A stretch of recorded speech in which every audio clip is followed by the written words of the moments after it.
What's up, guys? Welcome back to Mark's Stock Review and hope you're all doing well. This video is going to be on Asana. We'll do a brief overview. We'll talk about the growth outlook of the company. We'll talk about the numbers and if I'm going to buy, and if so, what my price target will be. And for those of you new to this channel, feel free to subscribe if you find this video helpful. I do try to upload 2 to 3 new videos per week. I like to keep them short and sweet, structured and to the point because I know your time is valuable. That said, let's get started. I always like to disclose whether I own shares of a stock when I do a video, and in this case, I do not own shares of Asana yet. My last trades were FEAC, which is the skills stock through the SPAC Flying Eagle. I bought shares of that last week, and I might be selling my Carnival stock if it reaches about $16.50. Okay, let's talk about Asana. In short, they're a software as a service company with a work management platform. Their aim is to enhance engagement for improved efficiency and to provide visibility on how individual workflow connects to the broader organizational goals. Asana launched their paid product in 2012, and they currently have over 82,000 paying customers and millions of customers across 190 countries. All said and done, Asana's goal is to convert unstructured work to structured work and to create transparency and accountability to ultimately improve the bottom line. I'm going to let one of the ex-Facebook co-founders briefly explain their mission. Only takes about 35 seconds. Everything we do here is grounded in a focus on our mission, which is to help the world's teams work together effortlessly.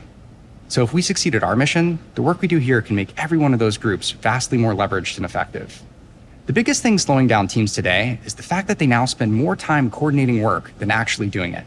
This is a graph representing data from a survey of over 10,000 knowledge workers, and it shows that the average one is spending most of their time, about 60%, coordinating work. So that means they only have 40% of their time left to spend on the strategic and role-specific work that drives results for the business. Imagine how much faster the world's teams could be if we could increase that number. Now I'm going to pivot and talk about the growth of collaborative applications and project and portfolio management. According to the IDC, in aggregate, it's expected to grow from $23 billion in 2020 to $32 billion in 2023.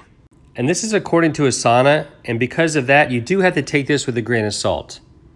But according to Asana, they believe they've only penetrated 3% of the addressable employees in their customer base. And so if that is true, the growth potential is truly massive. Okay, I'm going to let the CFO talk about some metrics, and then I'm going to tell you what I think jumped out at me when I researched the financials on Asana. Let's turn to our financial metrics. We've been growing revenue rapidly, reporting $143 million in revenue in our fiscal year 20, growing 86% over the prior year. In the first half of our fiscal year 21, we delivered approximately $100 million in revenue, growing 63% over the same prior year period. And so I like how he's talking about increased revenue, and that's definitely a good thing. But what he should have been talking about is the gross margins, because that's more of a measure of efficiency. You'll get that number by dividing the gross profit by the total revenue, timesing by 100. And then you can see here the gross margin in fiscal year 2019 was 82% and did go up to 86% in fiscal year 2020. So that does show that they are improving in efficiency. And for me, that is important. And to be fair, I want to talk about a negative that I found in the financials. The loss from operations more than doubled from 2019 to 2020. Ultimately affects the path to profitability for Asana. And by definition, at least from my point of view, that puts an added risk to this company. I'm going to finish up by talking about whether I'm going to buy Asana.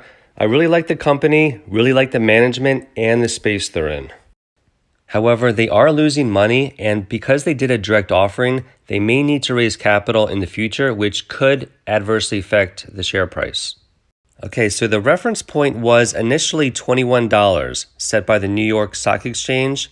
It opened at 27, and the share price is currently sitting at $25.70 at the time of this recording.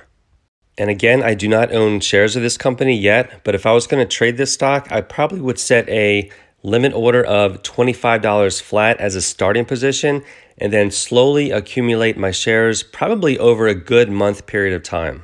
And the reason I would do that is because we're still in a period of price discovery. There's going to be high volatility and the possibility of share dilution.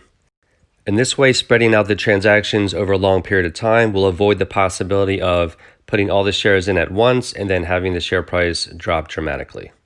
That does it for this video, guys. I hope you found it helpful. Let me know if you are trading this stock, and if so, what your strategy is. Have a great rest of your day, and I'll be talking to you soon. Take care.